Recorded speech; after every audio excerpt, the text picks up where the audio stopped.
বিয়ের বাড়িতে পাতে বেশি পাত্তা না পাওয়ার এই পদটা আজ বানাবো বাড়িতে। নাম তার চিকেন কিমা চানা। এমনভাবে বানাবো পাতে কেন, মনেও পাত্তা পাবে। 200 গ্রামের মতো চানা সারা রাত ভিজিয়ে আর সকালে 2টো আলু কেটে সেদ্ধ করে নিয়েছি একসাথে। 4টে লঙ্কা, 8টা থেকে 9টা কোয়া রসুন আর 1 ইঞ্চি আদা পেস্ট করে নিয়েছি। 1টা টমেটো, 2টো মাঝারি সাইজের পেঁয়াজ কুচি করে নিয়েছি। আর নিয়েছি 100 গ্রামের মতো চিকেন, যেটা আমি ছোটো ছোটো করে কেটে নিয়েছি। সাদা তেলের মধ্যে দিয়ে দিলাম শুকনো কাঁচা লঙ্কা, 2টো তেজপাতা। এবার দিচ্ছি কুচনো পেঁয়াজ।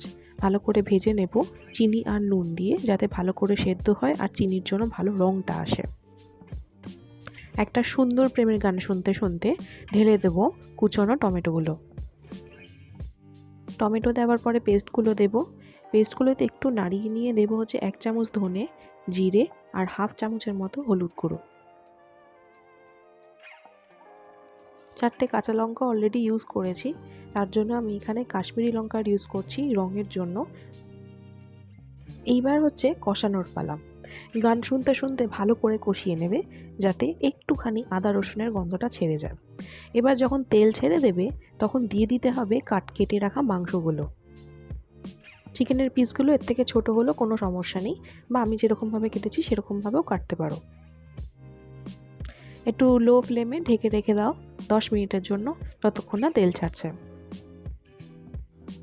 এবার একটা বড় সাইজের ক্যাপসিকামকে হাফ করে কেটে নিচ্ছি। কুচি কুচি করে কেটে নিলেও হবে, বা আমি যেরকম এখানে কাটছি সেরকম কেটে নিলেও হবে।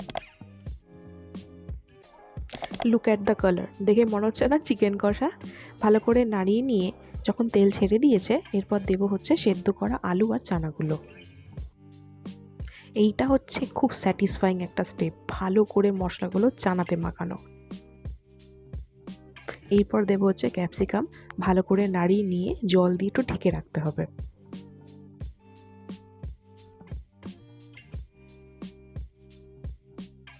কষানোর সময় শুকনো লঙ্কা ফোড়ন যেটা দিয়েছিলাম সেটা আমি তুলে রেখেছিলাম, যাতে শুকনো লঙ্কাটা ফেটে না যায়। 10 মিনিট ঢেকে রাখতে হবে।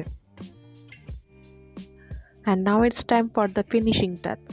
দিয়ে দিচ্ছি কাসুরি মেথি, আর তার সাথে একটু নুন মিষ্টি যদি দরকার পড়ে তো।